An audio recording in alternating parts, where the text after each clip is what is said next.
Hello दोस्तों, आज से हम शुरू कर रहे हैं हमारी फिजिक्स सीरीज। अगले 7 दिनों में हम फिजिक्स के महत्वपूर्ण टॉपिक को समझेंगे। आज है डे 1 और हमारा टॉपिक है Newton's first law of motion. इसे कहते हैं जड़त्व का नियम। ये नियम कहता है कि कोई भी वस्तु अपनी स्थिति नहीं बदल सकती जब तक उस पर बाहर से कोई फोर्स ना लगाया जाए। अगर कोई बॉल रुकी है तो वो रुकी ही रहेगी। इसका सबसे अच्छा एग्जाम्पल है जब आप किसी बस में बैठे होते हैं और बस अचानक से चलती है तो आप पीछे की तरफ झुक जाते हैं। आपको पता है ऐसा क्यों होता है? क्योंकि आपका शरीर इनर्टिया की वजह से रुकी हुई हालत में ही रहना चाहता है। तो सिंपल शब्दों में वस्तु आलसी होती है और अपनी जगह से हिलना नहीं चाहती। तो कल मिलते हैं न्यूटन के सेकंड लॉ के साथ। Stay tuned. ऐसे ही और ब्लॉग्स देखने के लिए हमारे चैनल को सब्सक्राइब कीजिए। Thank you.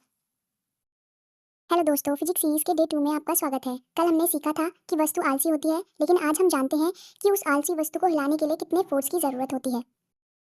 न्यूटन का दूसरा नियम एक बहुत ही फेमस फार्मूला देता है, F बराबर ma। इसका मतलब है कि किसी चीज पर लगाया गया बल उसके वजन और स्पीड बढ़ाने की क्षमता पर निर्भर करता है। सोचिए, एक खाली शॉपिंग कार्ट को धक्का देना आसान है, लेकिन अगर वो सामान से भरी हो यानी उसका मास बढ़ जाए तो आपको उसे उतनी ही स्पीड देने के लिए ज़्यादा फोर्स लगाना पड़ेगा। क्रिकेट में भी जब फील्डर बॉल कैच करता है तो वो अपने हाथ पीछे खींचता है ताकि फोर्स कम हो जाए और चोट ना लगे। है ना कमाल का साइंस? उम्मीद है आपको F इज इक्वल ma का ये कॉन्सेप्ट समझ आया होगा। कल मिलते हैं सबसे इंटरेस्टिंग एक्शन रिएक्शन लॉ के साथ। Stay tuned. आज हम सीखेंगे न्यूटन का सबसे फेमस नियम, एक्शन रिएक्शन लॉ। ये नियम कहता है कि हर क्रिया की एक बराबर और विपरीत प्रतिक्रिया होती है। मतलब अगर आप किसी चीज पर फोकस लगाते हैं तो वो चीज भी आप पर उतना ही फोकस उल्टी दिशा में लगाती है। इसका सबसे बड़ा उदाहरण है रॉकेट का उड़ना। रॉकेट नीचे की तरफ बहुत तेजी से गैस छोड़ता है, ये एक्शन है, और वही गैस रॉकेट को ऊपर की तरफ धकेलती है, ये रिएक्शन है। यहाँ तक कि जब आप जमीन पर चलते हैं तो आप अपने पैरों से जमीन को पीछे धकेलते हैं और जमीन आपको आगे की तरफ पुश करती है ना दिलचस्प? बिना रिएक्शन के हम चल भी नहीं सकते। उम्मीद है आपको न्यूटन के तीनों लॉ समझ में आए होंगे। कल मिलते हैं हमारे अगले टॉपिक, वर्क, एनर्जी और पावर के साथ। स्टडी से रिलेटेड ब्लॉग्स हमारे चैनल पर आते रहते हैं। ऐसे और ब्लॉग्स देखने के लिए हमारे चैनल को सब्सक्राइब कीजिए। Thank you. आज हम समझेंगे 3 बहुत इंपॉर्टेंट टर्म्स, वर्क, एनर्जी और पावर। सबसे पहले वर्क यानी कार्य। साइंस कहता है कि अगर आपने किसी भारी दीवार को धक्का दिया लेकिन वो हिली नहीं तो आपने जीरो वर्क किया। वर्क तभी होता है जब चीज अपनी जगह से हिले। अब आते हैं एनर्जी पर। काम करने की ताकत को एनर्जी कहते हैं। ये 2 तरह की होती है, एक जो रुकी हुई चीजों में होती है, पोटेंशियल, और दूसरी जो चलती हुई चीजों में होती है, काइनेटिक। और अब जानते हैं पावर के बारे में। पावर क्या है? आप कितनी तेजी से काम करते हैं वही आपकी पावर है। जैसे 2 लोग किसी काम को करें, लेकिन जो जल्दी काम खत्म करेगा उसकी पावर ज़्यादा होगी। इसलिए हम बल्ब और इंजन को वॉट में नापते हैं। उम्मीद है आपको वर्क, एनर्जी और पावर का अंतर समझ आया होगा। कल मिलते हैं एक बहुत ही घिसने वाले टॉपिक यानी फ्रैक्शन के साथ।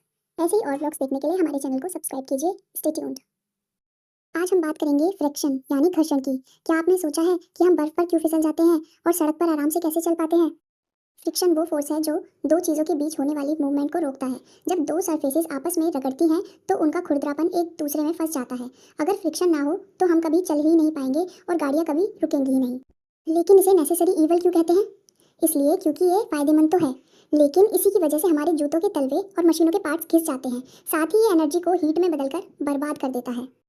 तो फ्रिक्शन को कम करने के लिए हम लुब्रिकेंट यानी तेल और ग्रीस का इस्तेमाल करते हैं। है ना इंटरेस्टिंग? कल मिलते हैं एक बहुत ही भारी टॉपिक, ग्रेविटी के साथ। ऐसे ही और ब्लॉग्स देखने के लिए हमारे चैनल पर जुड़े रहिए। तो मिलते हैं नेक्स्ट ब्लॉग में। Thank you. आज हम उस अदृश्य धागे की बात करेंगे जिसने हमें जमीन से बांध रखा है, ग्रेविटी यानी गुरुत्वाकर्षण। कहानी तो आपने सुनी ही होगी कि न्यूटन के सर पर सेब गिरा और उन्हें इस बल का एहसास हुआ। असल में गुरुत्वाकर्षण का मतलब है कि हर वो चीज़ जिसमें वजन, मास है, वो दूसरी चीज़ को अपनी तरफ खींचती है। पृथ्वी हमें अपनी तरफ खींच रही है, इसलिए हम हवा में नहीं तैरते। लेकिन याद रखिए, मास और ग्रेविटी का गहरा रिश्ता है। जितना ज़्यादा वजन उतनी ज़्यादा ग्रेविटी, और जितनी ज़्यादा दूरी उतनी कम ग्रेविटी। यही वजह है कि अंतरिक्ष में जाते ही आप वजन ही महसूस करने लगते हैं। क्या आपको पता है, अगर आपका वजन पृथ्वी पर 60 किलो है तो चंद्रमा पर आप सिर्फ 10 किलो के महसूस होंगे, क्योंकि वहाँ की ग्रेविटी बहुत कम है। उम्मीद है आपको ग्रेविटी का यह खिंचाव पसंद आया होगा। कल मिलते हैं हमारी इस सीरीज के आखिरी टॉपिक के साथ। स्टे ट्यून्ड, पढ़ते रहिए। हेलो दोस्तों, आज हमारी फिजिक्स सीरीज का आखिरी दिन है। आज हम बात करेंगे प्रेशर और बॉयंसी की। क्या आपने कभी सोचा है कि एक पतली सी कील आसानी से दीवार में कैसे घुस जाती है? इसका राज है एरिया। एरिया जितना कम होगा, प्रेशर उतना ही ज़्यादा लगेगा। इसीलिए स्कूल बैग की स्ट्रिप्स चौड़ी बनाई जाती हैं ताकि आपके कंधों पर दबाव ना पड़े। अब बात करते हैं बुओयंसी की। जब आप पानी में कूदते हैं तो आपको अपना शरीर हल्का लगता है। क्यों? क्योंकि पानी आपको ऊपर की तरफ धकेलता है, इसे ही उत्प्लावन बल कहते हैं। इसी प्रिंसिपल की वजह से हजारों टन भारी जहाज पानी पर तैरता है, क्योंकि वो अपने वजन से ज्यादा पानी को हटा देता है। साइंस है ना कमाल। इसके साथ ही हमारी 7 डे फिजिक्स सीरीज खत्म होती है। उम्मीद है आपको मजा आया होगा और अच्छे से फिजिक्स को समझा होगा। कल से शुरू करेंगे एक नया सब्जेक्ट। कमेंट में बताइए अगला सब्जेक्ट कौन सा होना चाहिए। Thank you.